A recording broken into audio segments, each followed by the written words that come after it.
Hello guys, আজকের ভিডিওতে কিন্তু অনেক বেশি নয়েজ হবে কারণ দিনের বেলা ভিডিওতে ভয়েস দিতেছি, চারপাশে অনেক বেশি সাউন্ড হচ্ছে। তো আপনারা একটু একটু একটু কম্প্রোমাইজ করে নেবেন। জানি আপনাদের কম্প্রোমাইজ করার ঠেকা পড়ে নাই, তারপরও আপনাদেরকে রিকোয়েস্ট করতেছি আজকের ভিডিওর সাউন্ড দেখে প্লিজ আপনারা আমার ভিডিওটি স্কিপ করে যাবেন না প্লিজ। তো যাই হোক গাইস, আমরা চলে আসছিলাম ডিএসপিতে। কিসের জন্য? আমরা আসছিলাম ঘোরার জন্য। আমার সাথে ছিল আমার দুইটা ছোট বোন, তো তাদেরকে নিয়ে আসছিলাম ডিএসপিতে ঘোরার জন্য। অনেক দিন হয়ে গেছে ডিএসপিতে যাই না, কারণ হচ্ছে আমার কুমিল্লাতে এখন আর কোনো কাজ নাই, যেহেতু আমার পড়ালেখা প্রায় শেষ হয়ে গেছে। তো আগে তো কলেজে যেতাম, তো যাওয়া হতো কুমিল্লাতে, এখন আর কুমিল্লাতে তেমন একটা যাওয়া হয় না। তো এই জন্য হচ্ছে ডিএসপিতেও যাওয়া হয় না, কুমিল্লাতে ঘোরার মতো কোনো জায়গাতেও যাওয়া হয় না।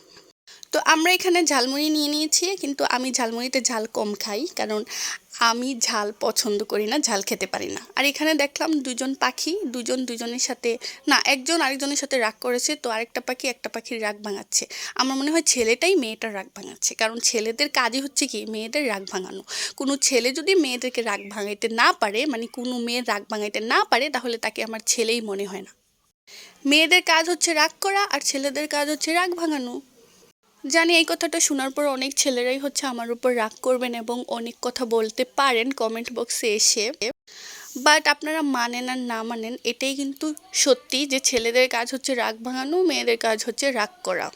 আপনার গার্লফ্রেন্ড বা বউ যদি আপনার উপর রাগ করে এবং আপনিও যদি তার উপর রাগ করে বসে থাকেন, তার রাগ না ভাঙেন, তাহলে সরি ব্রো, আপনি কখনোই আসল পুরুষ নন। হ্যাঁ, আপনিও রাগ করবেন, ঠিক আছে, কিন্তু বউ রাগ করলে বা গার্লফ্রেন্ড রাগ করলে কিন্তু তারও রাগ ভাঙাতে হবে আপনার। তো যাই হোক, তারপর চলে আসলাম একটা মেলাতে। তো আপনারা হয়তো ভাবতে পারেন কী রে, গরমকালে সবাই শীতের কাপড় পরে আছে কেন? আসলে এটা শীতকালের ভিডিও, মানে এটা জানুয়ারি কি ফেব্রুয়ারি মাসের ভিডিও ছিল, যখন হচ্ছে কুমিল্লাতে মেলা চলতেছিল। আপনারা তো জানেনই আমি মানে 1 মাস 2 মাস 3 মাস আগের ভিডিও 3-4 মাস পরে আপলোড করি, কারণ আমি খুবই লেজি। আমার হচ্ছে ভিডিও এডিট করে আপলোড করতে খুবই খুবই খুবই অলসতা কাজ করে। আমি জানি না আমার কেন এরকম হয়, আমি সব কিছুতে খুবই লেজি। আমি ঘরের কাজকর্মেও খুবই লেজি। আমি হচ্ছে ভিডিও আপলোড করতেও লেজি, মানে লেজিনেস ফিল করি। দেন হচ্ছে আমি স্বামীকে ভালোবাসতেও অনেক বেশি লেজি ফিল করি। মানে স্বামীকে ভালোবাসতে গেলে তো স্বামীকে একটু কেয়ার করতে হয়, দেন হচ্ছে তার একটু খোঁজখবর নিতে হয়, ওইটা করতে গেলেও আমার খুবই অলসতা কাজ করে। জানি অলসতাই হচ্ছে দুঃখের মূল কারণ। আমার এই অলসতাটাকে রিমুভ করতে হবে লাইফ থেকে, যদি আমি লাইফে সাকসেস হতে চাই। লাইফে আর কি সাকসেস হবো গাইস, লাইফ তো অর্ধেক শেষ, আর অর্ধেক লাইফ আছে।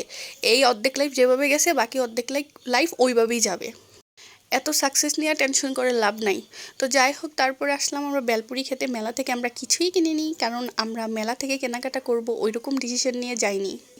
আমরা জাস্ট ডিএসপিতে ঘোরার জন্য আসছি, ফুচকা বেলপুরি পানিপুরি খাওয়ার জন্য। আর এই যে দেখুন আমার ছোটো বোনের বুরকাটা কী করলো, মানে শ্যুট করতে গিয়ে, মানে ভিডিও করতে গিয়ে তার বুরকাটাই মানে একদম শেষ হয়ে গেল। যদিও সে একটু কষ্ট পেয়েছিল, আমি বললাম কষ্ট পেও না বোন, এরকম একটু একটু তো হয়ই। তো যাই হোক, এখন আমরা বাসায় চলে যাচ্ছি। আজকে যদি আমার ভিডিওটি ভালো লাগে অবশ্যই কিন্তু লাইক কমেন্ট শেয়ার করবেন। আমি তাড়াহুড়ার মধ্যে ভয়েস দিয়েছি, কারণ আমার ভয়েস দিতে একদমই ইচ্ছা করতেছিল না। আমার যা মুখ দিয়ে আসছে তাই বলে দিয়েছি, যাই মাথায় আসছে তাই বলে দিয়েছি আজকের ব্লগে। তো আজকের ব্লগটি কারোর কাছে খারাপ লাগলে প্লিজ ক্ষমাসুলভ দৃষ্টিতে দেখবেন, ভালো লাগলে লাইক কমেন্ট অ্যান্ড শেয়ার করে দেবেন। টাটা, বাই বাই, আল্লাহ হাফেজ।